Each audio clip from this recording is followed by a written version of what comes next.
So ito guys, may real talk tayo. Para po sa lahat ng pumirma kahapon doon sa manifesto na kontra-giyera daw. Okay? Sila Tatay Harry Roque, yung mga host ng SMNI, lahat sila doon. Lahat ng mga nag-attend at pumirma na sinasabi na kapag hindi sila sundin ni Pangulong Bongbong Marcos, na kapag hindi tayo sumunod sa mga kagustuhan ng China, kapag hindi natin tinigil yung EDCA at yung direction ngayon ng foreign policy ni PBBM ay magkakagera. Okay? They are very sure daw na magkakagera. Yun ang kanilang paulit-ulit na sinasabi. Sigurado kami magkakagera. Sigurado kami na pag hindi ka tumigil, hahantong tayo sa gera. Well, eto guys, kung magkaroon talaga ng gera katulad ng sinasabi nila, well, ang unang aarestuhin ay yung mga traidor at kumakampi sa China. So, pasensyahan na lang. Pero eto guys, kasi parang sigurado sila, di ba? Na magkakagera kapag hindi mo kami sundin, BBM, there will be a war. Ito ang real talk ko diyan, no? Ito ang tanong ko sa kanila, ito ang ibabalik ko sa kanila. Okay? So, sabihin natin na sundin ni PBBM yung mga sinasabi nyo. Sabihin natin, for whatever, kunyari, si Sara ang maging next commander-in-chief at mag 180 bigla at maging pro-China ulit tayo kung ano man. Diba? Let's say for that, na maging pro-China tayo, how can you be sure na hindi sasakupin ng China ang Palawan? Maaring mauna sila sa Taiwan. Wala masyadong magawa ibang bansa, wala masyadong lumalaban na they will conquer Taiwan. How can you promise us na hindi sasakupin ng China ang kahit na anong isla sa Palawan?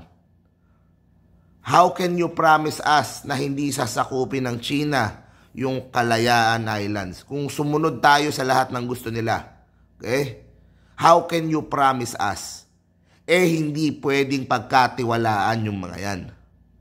In terms of geopolitics, in terms of territory, in terms of, di ba? Kailan ba sumunod yan? Di ba meron tayong yung sa UN na yung yung sa UNCLOS, di ba ayaw sumunod? Kasi the only rules they follow are the rules that they wrote nila mismo. Wala silang sinusunod.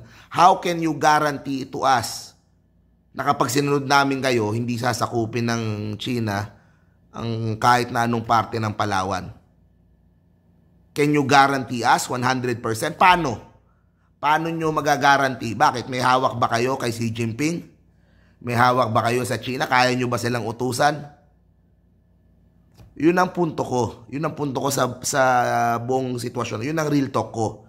Kasi nagagaranti sila na pag ganito, pag hindi mo kami sunod, magkakagera, pero sa totoo lang guys, wala namang 100% na nakakaalam kung ano yung mangyayari. Kaya dahil hindi natin kayang basahin yung utak ng mga namumuno sa gobyerno na yan. Diba? In as much as hindi natin alam kung topakin sila, magsimula sila ng away, magsimula sila ng talagang palitan ng putok. We do not know then kung isang araw magising sila, maisipan nila, sakupin nila yung kahit anong parte ng Palawan.